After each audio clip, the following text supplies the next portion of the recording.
Good morning, ladies and gentlemen. My name is Davis Taylor. This is nipping it in the bud, the era of food safety regulation, how the era of food safety regulation is affecting small farms and rural communities in Maine. Before I introduce our panel here, I'll just give a very brief introduction to the issue. We all know that food safety is a growing concern to citizens in the United States. There's been outbreaks of this, that, and the other thing, and the regulatory apparatus in the United States is geared up to meet this situation. But the irony of it is that a lot of the regulations that are being considered to try to improve the food safety situation in the United States will have a very strong impact on small farms, whereas small farms are actually really the least of our worries in terms of food regulation or in terms of food safety. So it seems to be a situation that really is a threat to small farms potentially, and that's the reason for the title of the teaching today. Just as local sustainable agriculture is beginning to provide hope to agriculture in general in the state of Maine and to a lot of rural places, the threat of poorly considered food safety regulation could really harm the growth of local sustainable food. So that's why we're here today. We have with us, first of all, Russell Libby, the Executive Director of MOFGA. Russell has really just been incredible at spearheading the effort to more carefully consider some of the food safety regulations that are in front of Congress, not just here in Maine, but really at a national level. And if it weren't for the efforts of Russell and MOFGA, we probably would have seen a lot more onerous regulation that would be affecting small farms. To Russell's right is Dave Colson. He is the operator of, along with his partner, of New Leaf Farm in Durham. They do a lot of growing and marketing of greens, fresh greens, and so some of the regulations being considered would definitely affect their farming operation. To Dave's right is Stu Smith. Stu is at the University of Maine in the Department of Economics. He has served as the Commissioner of Agriculture here in Maine, and he and his colleagues have really done some seminal work in terms of really seeing how sustainable agriculture can work and how it can really provide some promise to rural areas in Maine. So Russell will lead off our discussion. We'll probably hear from each of our panelists and then see if there's particular issues that we want to discuss, and eventually open up to questions and answers. Good morning. So thank you, Davis, and thank you, Dave and Stu, for being here also. And thanks to all of you, because one Sunday morning, 9:30, this is not like a sermon that we're going to be doing here. And yet, in some ways it could be, because we're being told one thing and we're having to find our way through to the solutions. Somewhere around 3 or 4 years ago, when the E. coli and spinach outbreak happened in California, all of a sudden there was a big push for new regulations. Are we getting feedback out there? Are you okay? Push the microphone.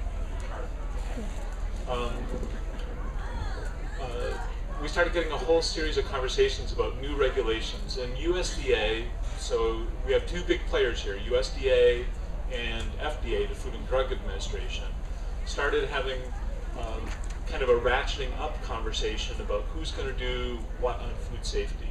And USDA jumped first. They jumped with GAP, GAP, good agricultural practices. And I'm not going to talk a lot about them, but essentially their early version of GAP took an old extension project from 15 years ago, which was really good. It was an educational project about how to do a better job of handling fruits and vegetables, and turned it into a checklist and then a scorecard and an evaluation sheet that farmers could use to show that they were farming well. Good. They were good farmers because they were using good agricultural practices.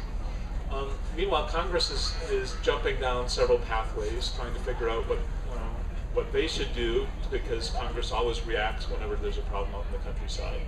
And FDA is gearing up as well. we have a long cycle. So I'm going to do like a 15-year loop of what's going on fairly quickly, and I can do questions. FDA started, really changing the way they approach things with cider in the mid-1990s. There was an outbreak of E. coli in cider that had been shipped all the way across the country from Odwalla. One person died, and FDA's reaction was to go to basically a sterility model for how they were going to treat food. And the sterility model basically says you have to have a 5-log reduction in bacteria before you can sell your cider. And the only ways to get there are to either pasteurize or now use ultraviolet light to kill all the bacteria in your cider. Essentially, it drove almost all of the cider producers in New England out of business because they couldn't make the $30,000 to $50,000 investment it takes to do that. The only way you could stay in is to cut out all of your wholesale customers and sell direct. Precursor is Sprouts. So Sprouts is in that same world as juice and juice products. Next one. Lost it, sorry. Okay, we get past 9/11 and Congress says we need to do something. Well, all the committees wanted to do something, and one committee passed the Food Bioterrorism Act of 2002, which I have to confess to completely ignoring at the time because I couldn't imagine what they were talking about. But essentially it's this notion that behind every gate and in every building on a farm there lurks a terrorist, and it's our responsibility to make sure that they're rooted out in any form. And therefore any place that processes food has to register with FDA so they know where all the terrorists might be hiding, and you have to do certain things when you register. Okay, we ignored it because we didn't really think that applied to farms because the law specifically says farms are exempt. Well, the law says farms are exempt, but the rules implementing the laws essentially turned everything. You can grow pretty much anything you want except certain medicinal herbs of various types, but you can grow pretty much anything you want. You can pull it out of the ground or cut it or sever it from the ground or harvest. You can milk. Milking is also called harvesting. But once you do anything beyond that, you are a facility under FDA regulations, and therefore you are a processor, and you're supposed to register your facility with FDA, and so they know where all the terrorists are lurking. I think all of us uniformly ignored that, and rightly so. But now Congress, fast forward, spinach, trying to figure out what to do, and they started putting out a whole bunch of food safety regulations. So USDA has come out with gaps. Congress is busy trying to give FDA updated authority, and eventually the House passed last year HR 2749, a food safety bill, passed by not quite a 2/3 margin, but pretty close to it. Congresswoman Pingree did oppose it. Congressman Michaud supported it. It wasn't really a controversial bill, so it was pretty easy for anybody to be wherever they wanted to be on the bill. And 2749 has 5 pieces to it. You're a facility, you register. It has a food safety plan. So before you just had to register, now you have to actually have a food safety plan. You have to have a traceability plan. You have to have a food defense plan, which talks about how you're going to keep terrorists from among other things, hijacking your website and using it to foment terrorism on the world. And you have to pay a $500 a year annual fee. So, for the pleasure of having FDA come inspect you. That's the House version of the bill. It's been sitting in legislative limbo since a year ago, August. Meanwhile, the Senate, at its normal speedy pace, last November got around to hearing their version of the bill, S510. I was invited to speak to the Senate hearing, and then disinvited because they didn't want anybody to disagree with the committee. And I took it as a personal honor, and then it turned out, no, they just didn't want anybody to disagree. It was nothing about me personally. So I was a little offended, actually, at that point. So a group of us, myself, Brian Snyder from Pennsylvania Association for Sustainable Agriculture, the National Campaign for Sustainable Agriculture, Ferd Hefner, and a few of the staff there, have basically been knocking on doors for about a year now on the Senate side. And we went to the House with a list of amendments we thought would be important. They were all uniformly ignored, and then we went to the Senate, and then essentially the Senate has incorporated almost all the key amendments that we thought were important into the S510. So review this definition of a facility where FDA stretched the farm to include pretty much anything that they want to regulate. That's in there. Special protections for identity preserved, where if your farm's label is on the product and it moves all the way to the final buyer, that gets special treatment under FDA. Small business exemptions, paperwork reduction stuff, training for farmers and state food officials on how to meet a much milder definition about animals, because one of the issues in California is animals in the field. So in California, there's lots of sterility strips where they'll take an area as wide as this tent and pulverize it with herbicides, so therefore they can keep track of animals crossing the dirt strip before their field, and if any animals go in the field, then they just plow it down or bush hog it. So we got good language in there, and there's one more amendment pending, which we think we're going to get, which is up to 500,000 or 400,000 is just totally exempt of the test permit. So that's been chugging forward. We go great. We're gaining on the Senate side, and meanwhile, FDA is getting ready to put out new produce regulations, which will affect all 210,000 produce farmers in the country. And we got what gives us the most protection? I guess my position at this point is that S510 would give us the most protection from the FDA putting out produce guidelines, because last year they put out 3 draft guidelines: tomatoes, leafy greens, melons. It was 150 single-space pages of this is how you grow and harvest these crops for sale. There were 6 single-space pages on the gloves that you wear while you're harvesting these crops, and how you clean them and how you take care of them. And I personally would like to see Congress kind of put some boundaries on these regulations. And the best political ground that I know to work from is S510, which Senator Coburn from Oklahoma decided he would pretty much stall out last week, and is now living in legislative limbo, and who knows if they'll be able to do anything between now and the end of December, and if not, the whole cycle starts all over. But FDA now has a running head start. They're planning to put out regulations in March or April on produce. So I think that's most of the lay of the ground. There's things like a leafy green marketing agreement, and USDA adjudicatory hearings, and oh yeah, salmonella and eggs, and we can talk about the whole host of them, but at the root of it is all the big guys are trying to pass the buck in any different direction that they can. They're just pointing here, there, and everywhere. The buyers want to push the liability down the ladder as far as they can, and none of these are really about a safe food system. They're all about the image of a safe food system. So. Wow. Well, my name's Dave Colson, and I operate New Leaf Farm. My wife and I own the farm. We have a small crew that helps us in the summer. We primarily grow various greens, spinach, salad mix, and other leafy greens, as well as other fruits and vegetables. But the greens primarily make up a good half of our business. We sell within a 40-mile radius of Portland to restaurants and natural food stores.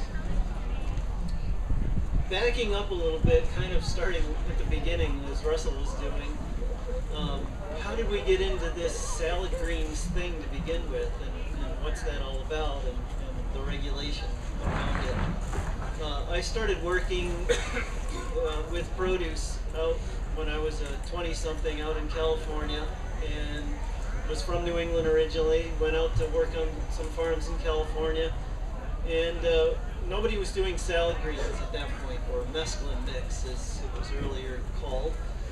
And everything was head lettuce, and if we were selling spinach, it was cutting the whole spinach plant and bundling it in the field and packing it into wire-bound crates, if anybody remembers those. And the only washing that the greens or the lettuce or the spinach would get after we had picked them was when we loaded them on the big truck at the end of the field, drove to the cooler, and threw the cases into the pond before they were put in the cooler. I think it was primarily to take some of the heat out of the produce. I don't think you could call that washing at all. But certainly nobody was watching what was going on in that pond besides the cases of lettuce we were throwing in there before they went into the cooler. So we came to Maine and bought our farm, started marketing lettuce and spinach.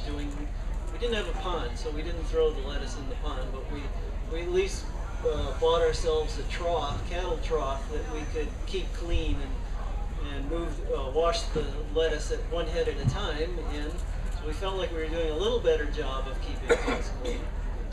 And then somewhere along the line, one of our apprentices was a Bowdoin College student, and her cousin was Shepard Ogden, who started the Cook's Garden catalog. And she started talking to me about this idea of this mescaline mix. And around the same time, another past worker of ours who was out in Colorado came for a visit, and she said, "Dave, it's this amazing thing happened this summer. We had a lot of lettuce that we couldn't market as heads because something was wrong with them or the bases weren't good. So we chopped them up into little pieces and sold them in bags, and people paid more for it than they did when they bought the head of lettuce.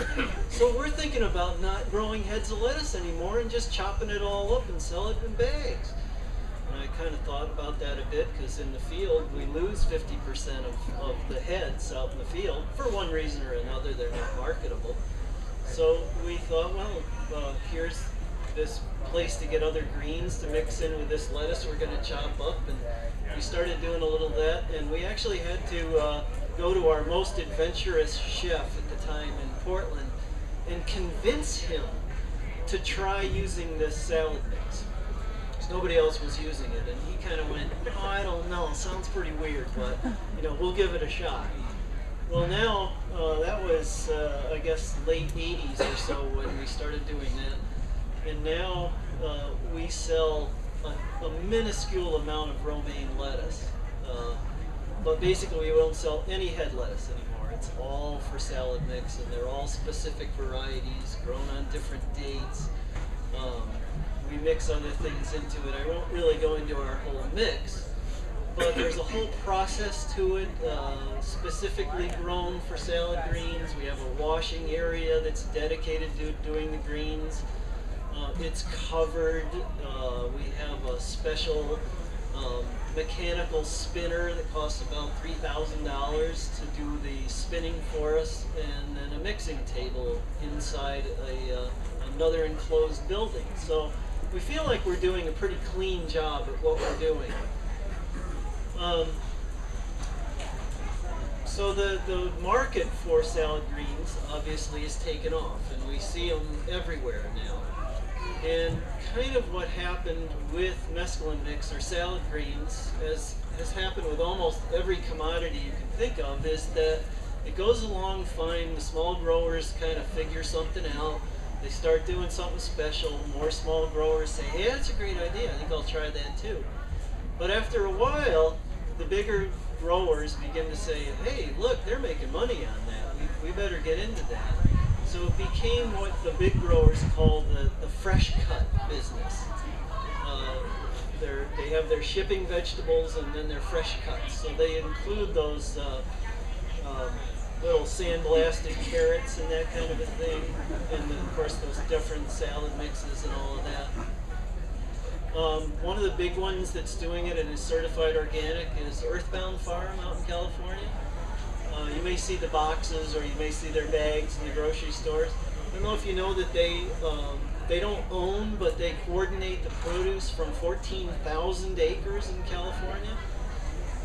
They got together with a big conventional grower in California called Mission Ranches. Mission Ranches put their engineers to work and came up with the salad mix harvesting machines that they're now using. So we go through the field with a group of workers. We open up a bed. It usually has a row cover on it of some kind. We take out our scissors and our basket, and we hand cut all the greens into the basket, and then into our washing area. We do between 100 to 120 pounds of salad greens twice a week, all cut by hand. They can harvest that same amount in an hour with the mechanized harvesting machines.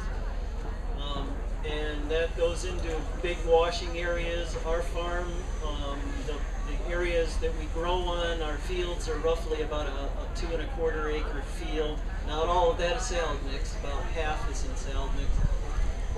Their washing area, they have 2 main washing areas, one in more northern California and one down in southern desert area of the state.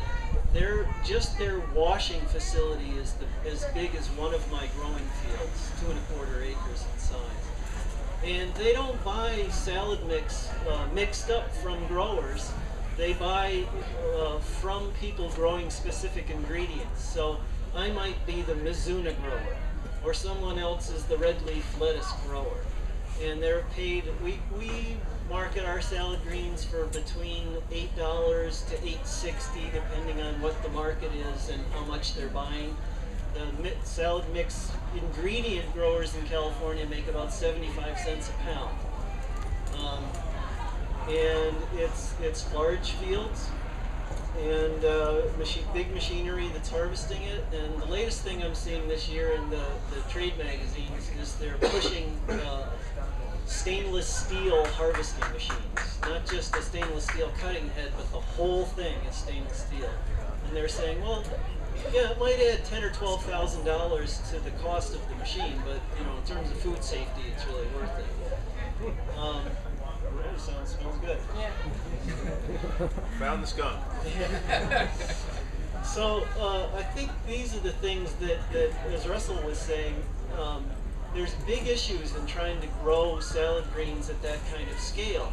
The look that the greens get as they're coming through the machine, someone's standing on the back watching bushels of greens come up the conveyor and into boxes that they're loading on the pallets that go into the washing area. So it's pretty difficult to really spot anything as you're working in the field. Whereas small growers, they're either working with scissors or the hand-cut kind of thing that Johnny's is selling. It's a whole different scale, and there's a whole other risk involved in that scale. The other thing is irrigation water. It's kind of the white elephant in the room that nobody's talking about is California, especially when you're growing salad greens in the desert, you've got to be using irrigation water. And a lot of that irrigation water is moved around in big irrigation ditches. And Russell pointed out a couple of years ago when Maine had a little talk on food safety at the Ag Trade Show in Augusta. He asked, well, what are you doing about pesticides? I don't see anything in anywhere here about pesticides. And they said, oh, well, that's not part of food safety. We don't consider that. It's that manure from those animals that you might have out there. But that's the problem with the irrigation ditches in California. You've got pesticide runoff, and you've got these really big livestock containment operations that the water is ending up in the irrigation ditches as well, and that's being used on whatever they're watering out of the irrigation ditches. So I think there's a lot of pieces to this whole thing that are being ignored because it's, how are you going to stop desert growers from using the water in the irrigation ditches? You're basically telling them not to grow anymore. So there are some pieces that are being ignored and regulations that are being put out there that aren't looking at the risk involved. They aren't looking at how far the produce is traveling, how many people. I think Michael Abelman at one time last year was writing that when you look at the washing facilities, it's like taking everybody's salad in the whole country and washing it in one big swimming pool and then shipping it out all over the country. I mean, even if you have safe practices on the farms, all kinds of things can happen in between.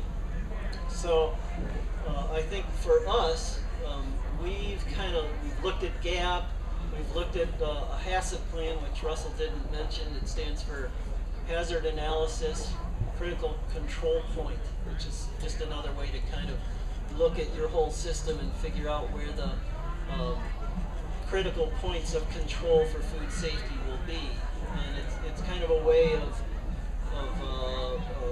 being out front first in figuring out where the problems might be, rather than waiting for them to come to you, or waiting for a problem to arise on your farm.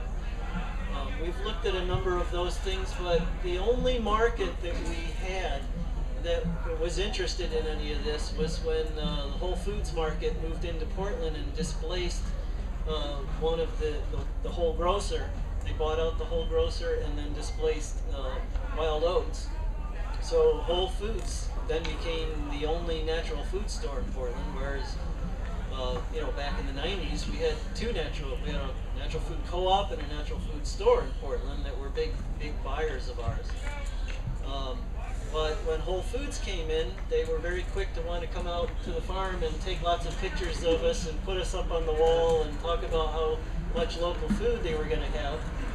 But we went to a meeting ahead of them actually signing some contracts, and I had heard that they were concerned about, or were not buying salad greens from small growers, and so we asked them, and we asked, well, what do you do about buying salad greens? And they said, oh, well, you don't have to worry about that. I'm sure you don't grow salad greens. And we kind of went, well, wow, that's a large part of our business. And so they actually, their buyer for New England, who really wanted to try and figure out how to make things work, was running around trying to figure out how to subvert their own regulations in order for us to have our salad greens in there. Finally, what it came down to is they sent us an email that said, well, we'd be happy to buy your greens, but what we'd like you to do is harvest them, pack them up, take them to New York, where they can be washed in a facility, and then bring them back up to the store. And we kind of thought about that and thought, well, how is that local anymore? So we declined to market to Whole Foods, and we've continued with our smaller customers who have not yet had to deal with this. And I guess our worry is that somewhere down the line, if this becomes a big enough issue, do the smaller stores then begin to be hassled in terms of their liability and what regulations come around for them? But I think at this point, what you find on most small farms that are direct marketing or locally wholesaling is that we're flying under the radar. We aren't really part of all this yet, but at some point it'll probably catch up with us, and then we need to be thinking about how to react. Thanks, Dave. Is that on? Yep. Let me talk a little bit about the economic dimensions of sustainable local agriculture. As Davis mentioned, that is a growth sector of agriculture in this state. It has been for some time. And I'll take just a couple minutes to put that in some sort of context. And then I would like to speak to the difference in ideology between the sustainable agriculture, food safety, and the industrial ag food safety. And then maybe follow that with just a little bit of my own experience regarding GAP. Excuse me, not that I'm an expert on GAP, but I think it kind of gives us a vision as to what those impacts are likely to be in the legislation that Russell talked about. In the early 2000s at the university, some colleagues of mine, including Russell, did a piece of research looking at sustainable agriculture in Maine, trying to define it and trying to get some sense to its size compared to the agriculture in general. And we did that by, first of all, doing some intensive interviewing of some people that were practicing what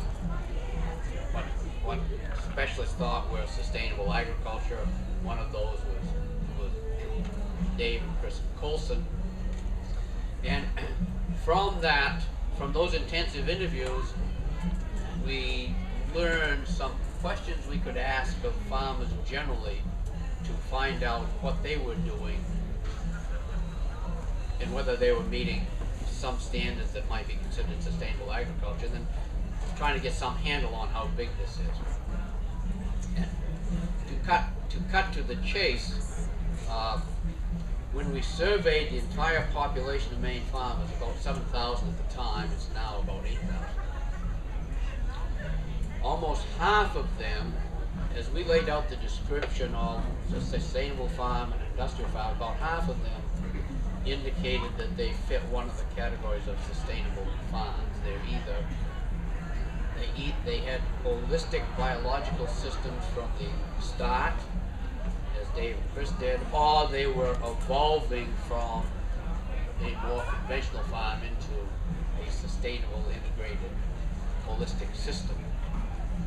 About 48%, 52% of Maine farms indicated they were still doing some piece of what we call industrial farming. That is, they were growing one or two crops, and they really focused on reducing costs through economies of scale, so they have to continually expand in order to remain competitive.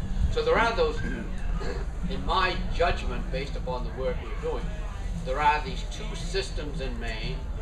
They're both economically viable, at least for now, but they are very different. Folks practicing sustainable agriculture, for instance, obviously have much smaller production. They market much closer to the consumer. The education standards, by the way, are quite remarkable. It's a very well-educated group. The conventional farmers, their education achievements are less. Sustainable farms are much more integrated in the community. The community members are more involved with that farm, and that farm relies upon community members both as markets and sometimes again some inputs from. So when you look at just the total sales number, the industrial farms in the state still swamp sustainable farms just in terms of dollars of sales. But in terms of numbers of farms and the importance of those farms to community, the sustainable ag folks are extremely critical. I think it behooves all of us to be sure we get policies that continue that support. Maine is one of the few states that have grown in farm numbers, but those farms are the smaller, more sustainable type, holistically managed farms. So when we think about policy regarding food safety, I think we have to recognize we do have these two farming systems. And by the way, some of us are working on ag in the middle. How do you maintain those farms that are neither industrial nor want to be smaller scale, selling directly to consumers? How do you offer them?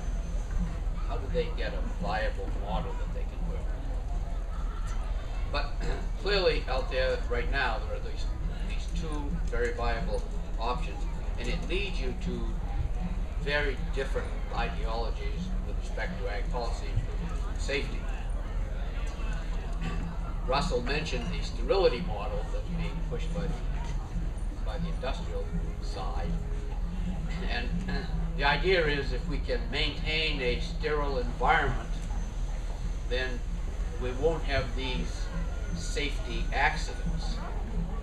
And I don't know if any of you have read Charles Perrault. Anybody? Normal accidents and catastrophe. Some very interesting work done by Perrault.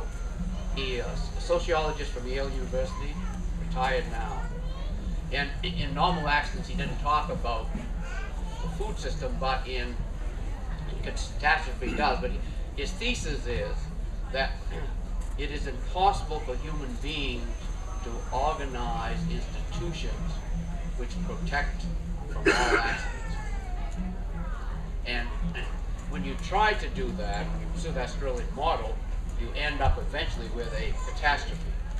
Whereas if you allow what he calls normal accidents to happen, you don't end up with those catastrophes. And really that is the difference in the way industrial agriculture and sustainable agriculture, I think is addressing the food safety issue.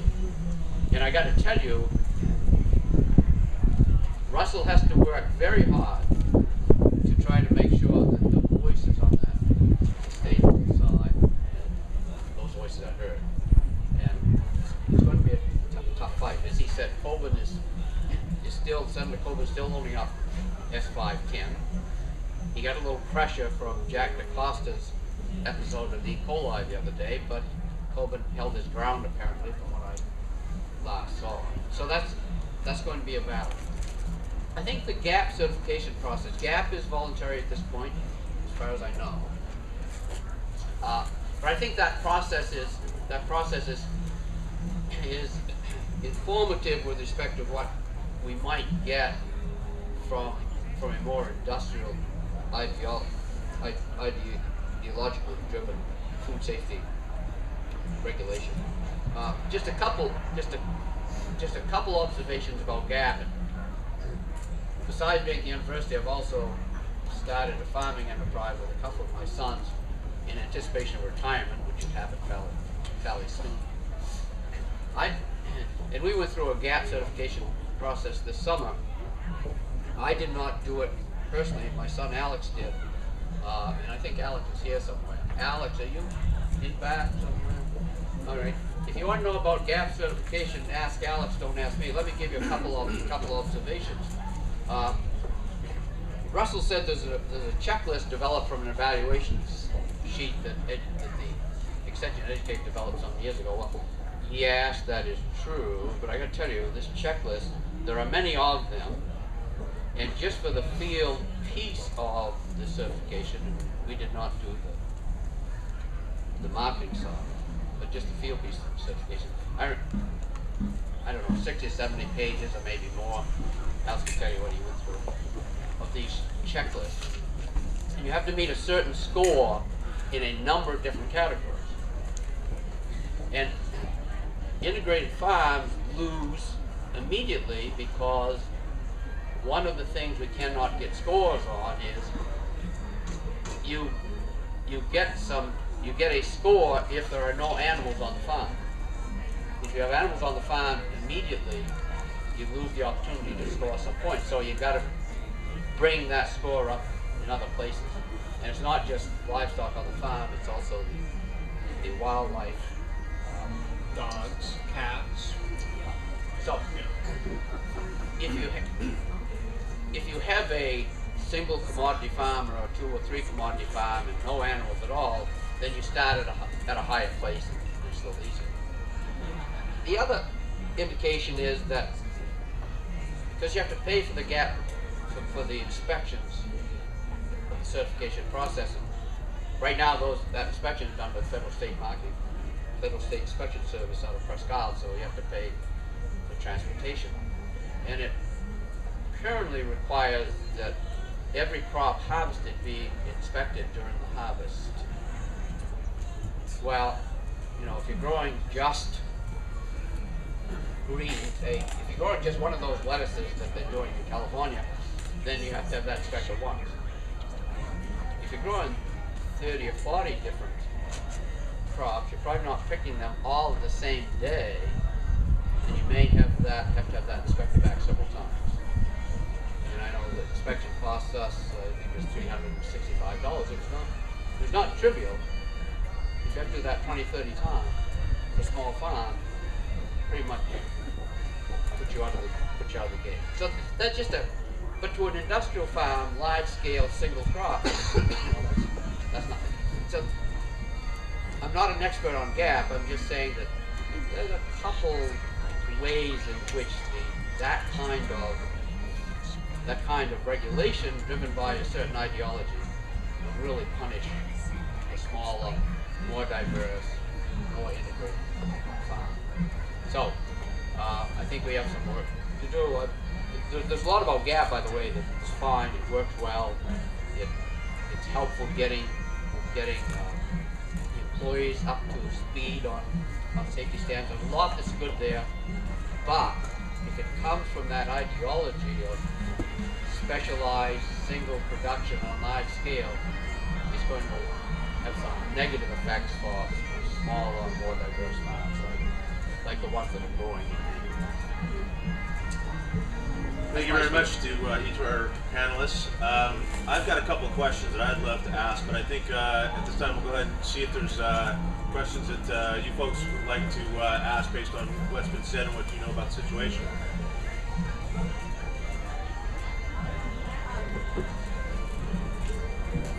I'll go ahead and repeat your question. I wonder, you talked about S510's impact on produce farms, and that's the main thrust maybe of the protected level right now that you're working towards. I wonder if you could talk a little bit about what its impact would be on non-produce farms, on livestock and dairy. Yep, so the question is S510 on produce farms, what's the impact on non-livestock farms? On livestock farms, sorry. One of the tensions right now is that USDA and FDA are fighting it out over who's going to pretend to regulate which farms. So USDA has pretended for a long time to regulate livestock farms, egg producers, and grain, but not the milling of grain, so the production of grain. In that conversation, USDA also wants to be the agency that regulates produce farmers. That's where they're having the gap conversation. So USDA still has oversight over, essentially think of it as meat and eggs.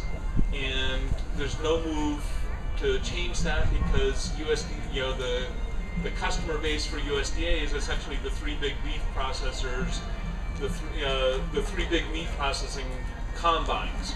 So they have more power than we have.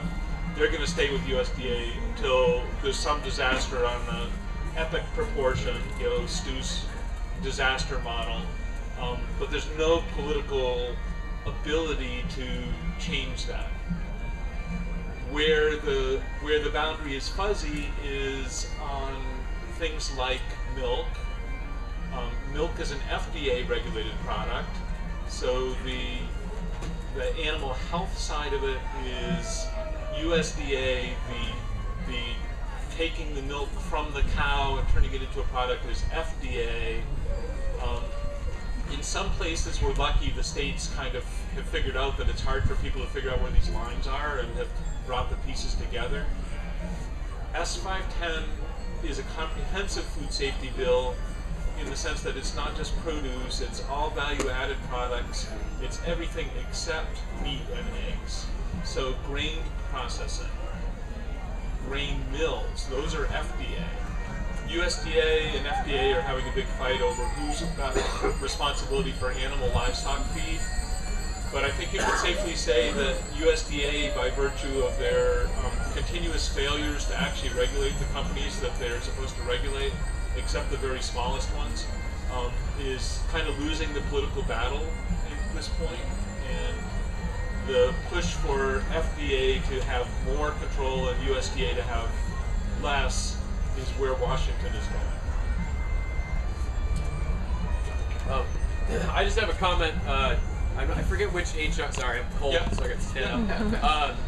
I forget which HR bill before this Shelley Pingree was a sponsor of for a while. 875. Okay, so I guess my question, and then I want to hear your comments on it, is obviously as MOFGA and the lobbying effort, you have to work. You can't necessarily be in the fringe, even though you might be viewed as in the fringe. There was a huge... Oh, we're in the fringe. Okay. Yeah. Well, beyond the fringe, there was a huge buzz on Facebook and the blogosphere, and I don't know where it came from, but that House bill, people were saying the world's going to end, we can't use manure, we're all going to be, you're not even going to be able to grow a tomato. And for once, the fear actually, I think, did some good, because people called their congresswoman, and at that point, Pingree's office was actually saying she had spoken to you, and almost alluded like MOFGA was on the side of it, and I was like, well, that's kind of crazy. So I guess 2 points.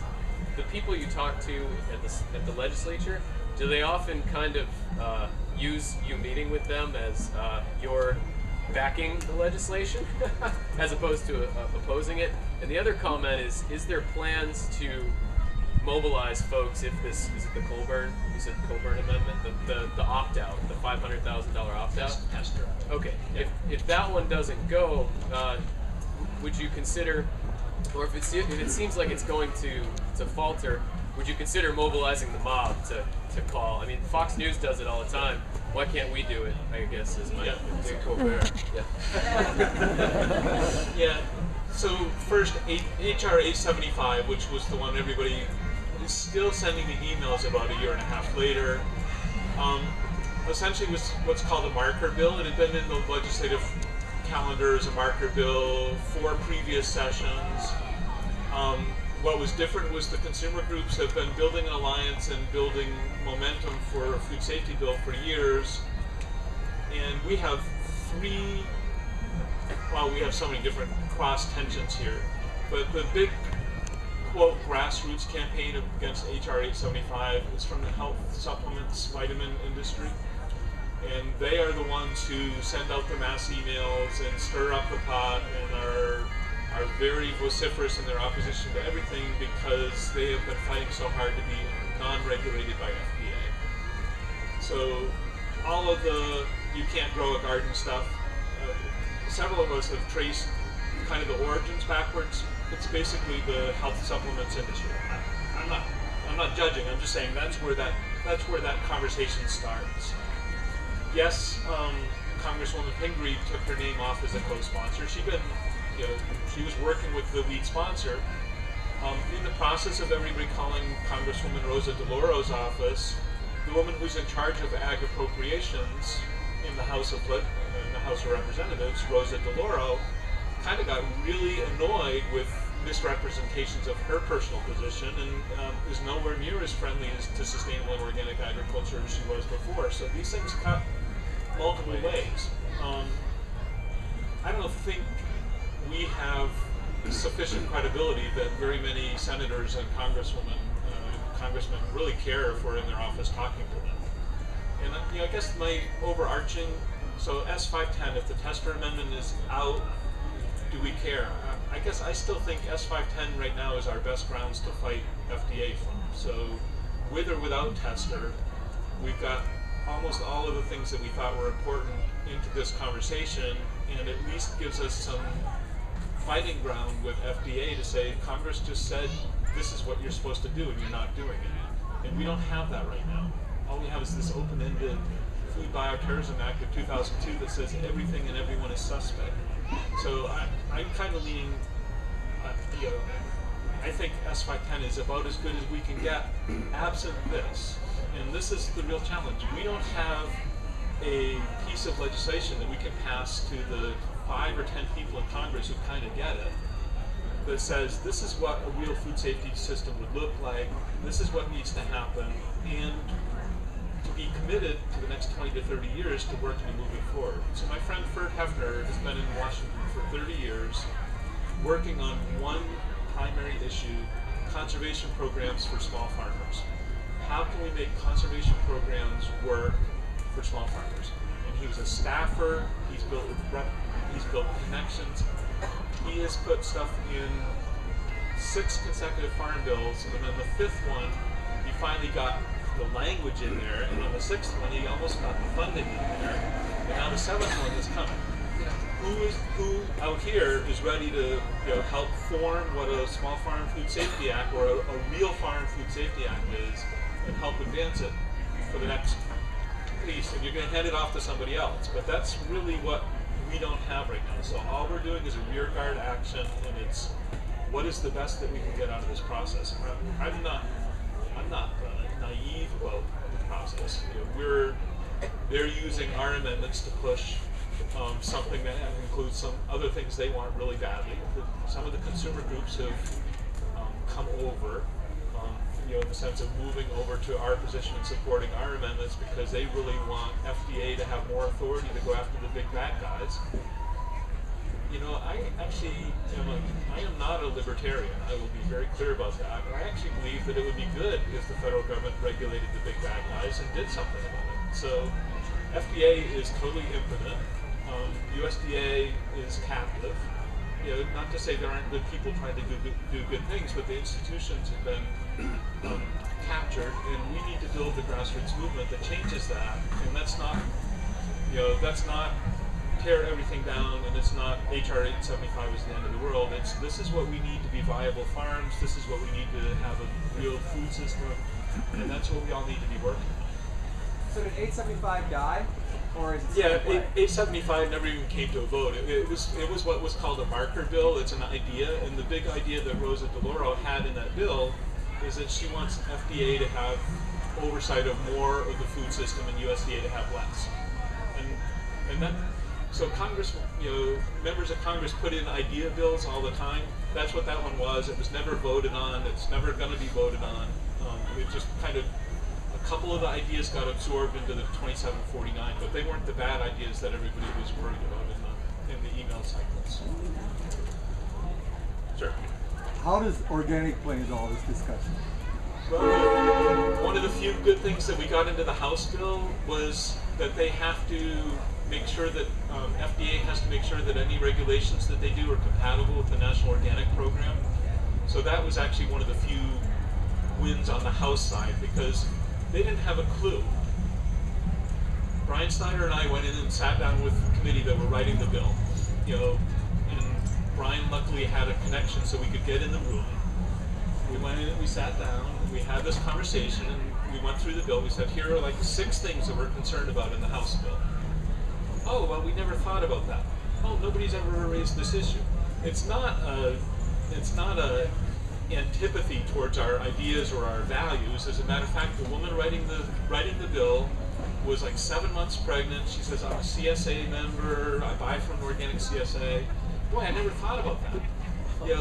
It's really that they are so focused up here that they don't know what's happening down here, and they really need us to be voices. So it's really hard to have just a few people being the voices. There are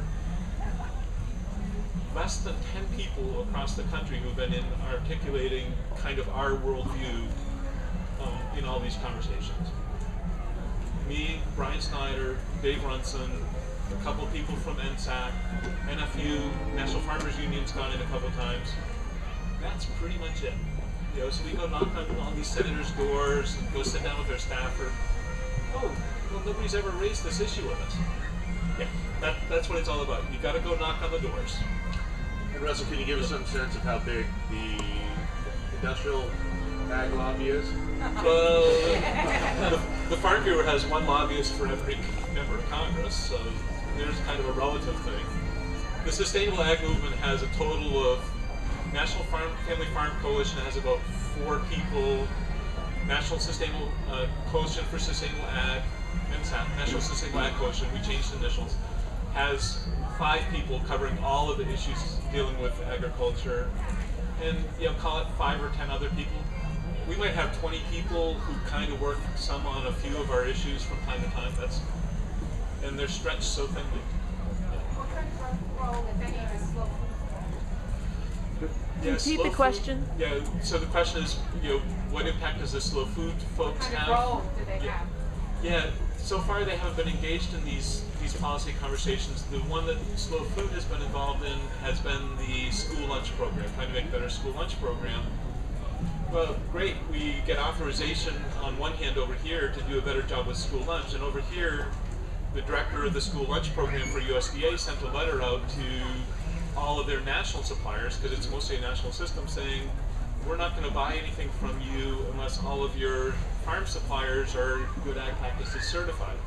So, great, buy more produce. Bad, only buy produce from farmers who are GAP certified, which is a very small number of farms. So, so they're engaged, but they're so young an organization, they really haven't gone broadly yet. Let me direct a question to Stu. Stu, USDA is supposed to care about rural community development. There's various other agencies within the federal government that are supposed to care about rural places. Most everybody who thinks about these things knows that it's a real check that rural places in places like Maine are really facing a challenge in terms of population loss, especially of their younger people. One of the things about sustainable agriculture is it uses so much more employment.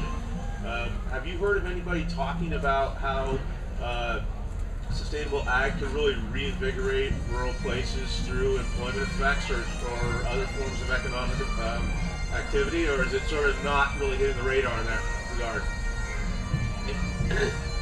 It's on the, yeah, you hear quite a lot of discussion about that at the local level. I don't hear so much discussion about it at the policy level. I don't think that's come through loud and clear, or at least distinct. You know, you really have to get some focus on an issue to raise it up to that level. Because as Russ just described, you know, a lot of that policy is really influenced by the people that actually do the writing of it. And you really have to sensitize them to what the situation on the ground is. And I think that has not had the kind of specific focus that it really should have, because you know, it's not just employment, but it's also the employment the other way. A lot of these farms, a lot of these local sustainable farms, that employment also runs from the farm family to the community, as well as the other way. You know, a lot of these farm families are involved in employment in the community, as well as providing employment on the farm. So it really has some economic development impact, as you suggest, and probably more should be done with that at the policy level. But let me also say that one of the reasons that we don't get the push for food safety from the sustainable ag group nationally, as you do on some other issues, is that most of these grain farmers, which are a lot of them, really aren't affected too much. They don't care too much. My good friend Fred Kirschman has been a grain farmer, has been very, some of you know Fred, has, you know, been aloof from these issues. Fred is going to develop a vegetable production component to that farm in North Dakota. And suddenly Fred is becoming a little interested in food safety. Yes, sir. I'm going to try and change the focus here. We've been talking basically top down, and what we can do to, you know, perceive it, and shape it, and all that kind of thing. And what has been missing is any indication that there might be anything at the grassroots that might light a fire under this process. And there is something that's got some potential. I've just heard about it. I'm going to try and sketch it out very, you know, briefly and superficially. And the concept is that, let's say you've got a local area with, you know, involving several farms, several towns geographically, and it involves, you know, quite a lot of small sustainable agriculture, organic and so forth, and a lot of marketing, farmers markets and so forth. And there would be a model ordinance that these, say, 5 or 6 towns might adopt at more or less the same time. And that this ordinance would, I'm oversimplifying it, basically say the people in these towns have got the right to raise food responsibly and sell it to anybody that's willing to take the risk of buying. Okay? Now, I think if you had an attempt like, and it may be quixotic, you know the lawyers and everybody would shoot it to pieces, but the point is, it would probably get quite a lot of attention. And then supposing that got so much attention that other groups of towns might try and do the same thing, you might set something off, and it would probably, two things might help support it. One is the sort of Tea Party anti-government thing, which I don't necessarily approve of, but you know, if they support it, fine. And then of course there's the tradition in Maine. A lot of Mainers, it's not many generations back, but what everything operated this way. Okay, the only other thing I want to say, and my favorite thing I want to say to any bureaucrat is, you know, we bought 2 farms and put them together, and that's the horsepower farm. The last farm wife to live on each of these farms, well, one was Rachel Gray, who was born in 1837 and died in 1944. And the other was Ida Cunningham, and she died after we bought her husband's farm at the age of 103. And there didn't seem to be anything wrong with either of those ladies. So, you know, this is something else, you know, that might come from the bottom up and light a fire. I don't know. And Heather Wetberg here might be able to enlighten us further on it. Those are some great points. Is there...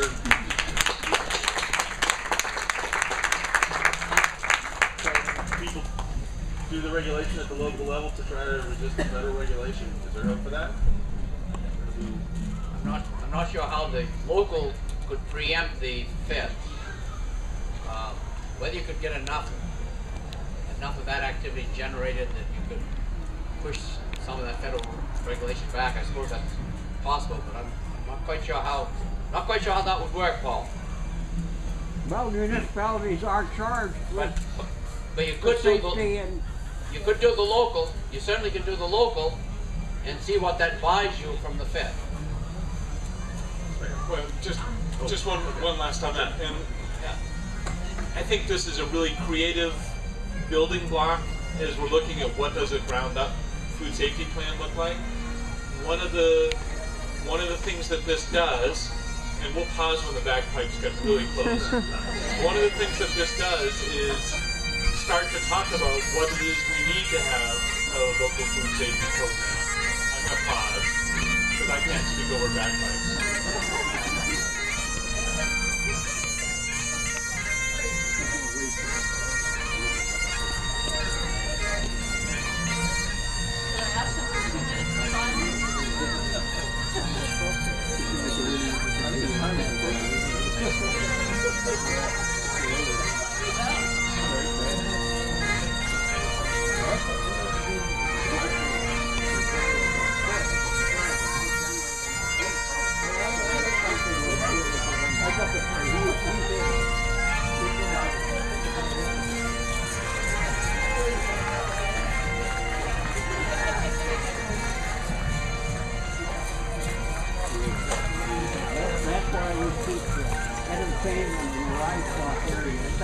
You would have missed some very cute uniforms for the bagpipes.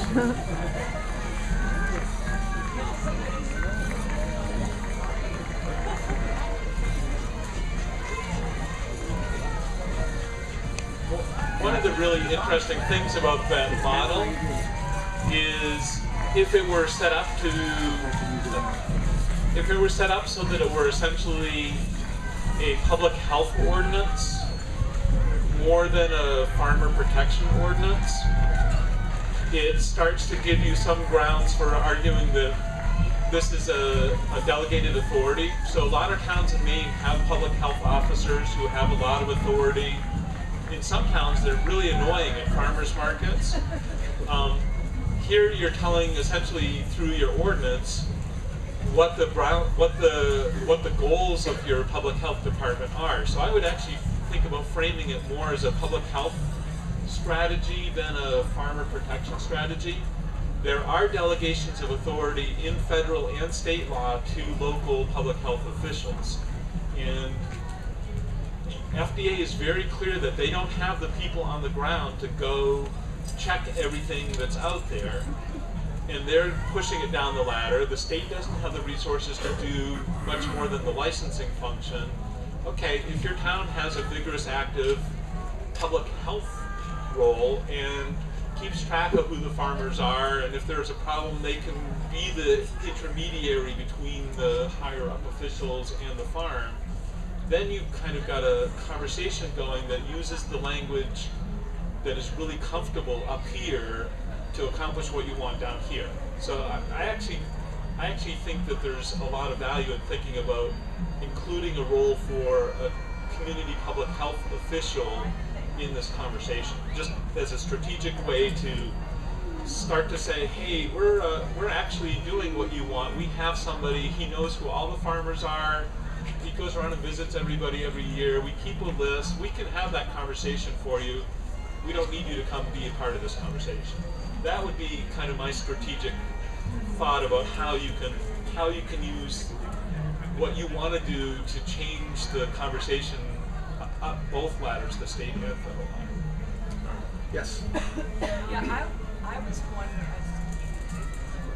wondering if anybody from your organization has reached out to people like Jamie Oliver and Rachel Gray and like Anthony Bourdain from some of these food and travel network type programs, because it seems like they've been able to get in and try and at least have been able to make changes in the school lunch program. And I know that that's something that Jamie was up against, and I'm wondering if anybody has been talking with some of those people to make sure that they know your perspectives. There's some conversations. The question is, has anybody been talking with some of the famous chefs and the Food Network folks and the people who are visible? And the reality is we don't have really good connections with them. We have good connections with Maine chefs, and Maine chefs are kind of plugged in and supportive when they're able to be. Maine School Garden Network is doing a lot with local schools and the Maine School Garden the Network in the farm next to 10 school for thing. farm to school stuff. The congressional language in these bills is really pretty open to farmer to individual consumer. It starts to get a lot more fuzzy when you go farmer to restaurant. It gets even fuzzier still when you go farmer to local retailer. And schools are another level of multiple conflicting concerns. So the best language so far is in the House bill, the Senate bill rather, which exempts farm to restaurant from traceability stuff, and it's a one up, one down. You have to know where your inputs came from, and you have to know where you sold your stuff. That seems pretty fair, and organic farmers are supposed to be doing that already. But the idea or the concept that farmers would take stuff to a chef, this is not part of how Washington thinks the food system works. And as a matter of fact, the reality is for most of the country, it is not how the food system works, and most of the major outbreaks that everybody's tracing are restaurant-related outbreaks. So, all these national chains are... And aren't they factory produced? Yeah. Type products that they're getting sick on? I want to back down to the small farmer. How small is too small to fly under the radar, and when does all of a sudden you have to start worrying about them? I just sell eggs to a few family and friends and have never even thought about all the regulations out there. But someday I'd like to have a garden and a farm stand, and and I talked to my husband about it, and it's like you're scaring the Jesus out of me. So where do you draw the line where you have to start worrying about all these regulations? A lot of it has to do with who you're selling to. When you get into the really big scale, where it comes down to is what they call a marketing order. And so California will determine what size of a bag of lettuce or what are the basic things that they expect a farm to do in order to market to someone who's either a processor or a food distributor. So it goes through many hands before it gets to the supermarket. Probably depends. Some bigger supermarket chains have buyers that are actually out west and buy directly. Others work through brokers. So once you get into that whole system, of course, obviously that scale is where a lot of this is coming from. And what a lot of the big growers are most concerned about is that there's a whole lot of different marketing orders and regulations out there depending on who they're marketing to. So if they want to go to an institutional buyer they want to go to a supermarket buyer and maybe another broker who's moving their food somewhere else. Those three markets could have three different types of contracts and require three different kinds of food safety audits of some kind. So a lot of the big growers would like to see this all consolidated into one so that they can just get the okay, and now the market is open for anything that they have. A lot of the kind of talk within the National Vegetable Grower magazine kind of things is you hear a lot about leveling the playing field. And I think a lot of times well, I guess like Russell was saying, we ought to feel good in that we're actually a worry to the big farms. That the small local movement is actually coming up, and they're realizing, oh, well, these folks may be cutting into our profit or into our marketing. So we need to level the playing field and make sure they all have to follow these same regulations. So in terms of your situation, I think it's all going to come down to talking with your market and seeing what they're able to do. I know MOFGA, one of the Ag Service folks at MOFGA just spent most of a year trying to organize a way for local food to get into a couple of hospitals in central Maine. And they wanted some food safety assurance and so on, and finally an agreement was done that representatives from the institution would come out and actually look at the farm, and everybody would decide that everything was okay. So that was as far as that kind of went. We are selling to two. Well, it's the same hospital, but they have two places in Portland, two buildings in Portland that have kitchens. We're selling to them, and they've never talked about anything to do with food safety. So, you know, everything is different. Every market is different right now. So it's a conversation. Just really quickly, if you're a farm stand or a backyard, or you have a little bit of extra to sell, you're invisible for a long, long time in this conversation. And the key point of invisibility is the eye of the needle test that they use to decide whether you're a facility that they want to regulate or not. And that is, you sell at least 50.1% direct to individual consumers. If the answer is yes, you kind of disappear on the produce side. Eggs that are totally informal, as long as you have fewer than 20,000 birds. You know, so you kind of drop out of the regulatory framework, not completely, but largely. Is that a brief follow-up? Yes, but you're also talking about a large group of people that are out there in the network, or whatever this is, because we're the people that care, and that's why I'm sitting here. Is I'm not going to cut into anybody's market, but also I want to make sure that there is a market. Yes. I'd like to return for a minute to the Jamie Oliver question. I have a seafood business in Stonington, and I work with top chefs all around the country, and I supply them directly with seafood from local waters. And I basically, from what I'm hearing from this whole conversation, I don't know whether there's anything I can do in this direction, but I do talk to a lot of people who are pretty high profile in the restaurant sphere. And I would just be interested in knowing what steps you think might be useful in this direction, whether it's working through the Chefs Collaborative, whether it's I just don't know, and I would love to know. We're getting close to a time deadline for me. That is, I have to introduce a speaker in 5 minutes. But I'll just say that some of the key places are that they need to know that this conversation is happening. I think a lot of them don't. You know, seafood has been FDA regulated for a long time, and it's actually one of the things that makes me really scared when I look at how it works for farmers, because like when Pork Clyde set up their processing plant, they had to do a separate HACCP plan for every species of fish and every different process that they wanted to do. It's not like you have a plant and you get your systems in place and you flex them one page or one little checklist for a different species. It was like they wanted a separate plan for every single species of fish that was going to get processed.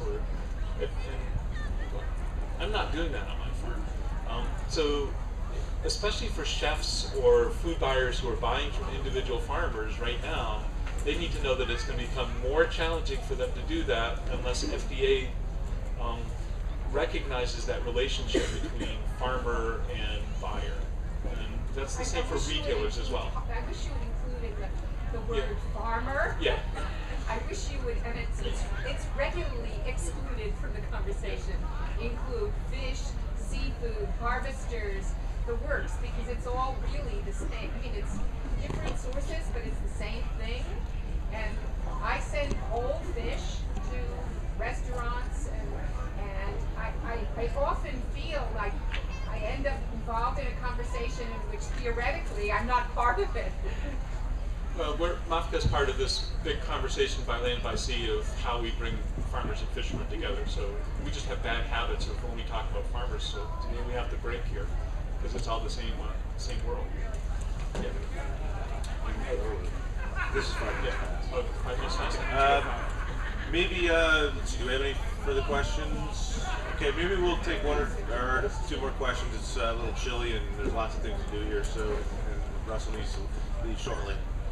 Well, I just wanted to follow up a little bit on some of these things I'm hearing out here and a little bit about what we're doing. And really that whole, the whole idea about being on this end of it and feeling frustrated because there's this big structure out there. On our farm, we've lost an enterprise because of the big structure. It was a perfectly fine model for 12 years to stay under the radar. But we came upon the blip because we signed up for inspection of our retail store.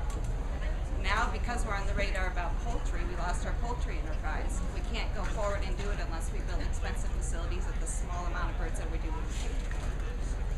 Now that we're on the radar of the Department of Ag, the FDA is on our doorstep about raw milk. And we are small. We have 3 cows for milk. So when you talk about cost, you talk about scale, we're as small as you can possibly be. We're on their radar. So the reason that we went through the steps of this ordinance, or are beginning the process, is because we really did have a sense that it doesn't matter how small we are. It's not a good operating model to just try to stay under the radar as a business model. And that there's a big fire coming, and if we don't light a backfire, we'll be burnt right out. So that's where our ordinance came from, and we're hoping it will catch fire, because I think if nothing else, it puts hope out there that small farmers care and small farmers will do something to protect their livelihood. And by the way, if you build a approved facility for poultry, they won't let you let anybody else use it. And in the Middle West, they've already got a model where there's a portable, large livestock, portable facility. Unprintable, you know. How can we deal with people like that? Well, it sounds like we've got some challenges out there, and probably what seems to be emerging from this conversation is that the most important thing is to keep conversations going, to talk with people both locally and try to act locally, and have some conversations at the national level with people who might be able to mobilize the public, because I think a lot of people are asleep to these issues, how they impact farmers, how they impact small businesses and rural communities. So thank you very much to our panelists. Thank you very much for your great questions. Maybe you can take I want to find out, is there any way that people can get in touch with you guys if there is some need to be able to share some of this information?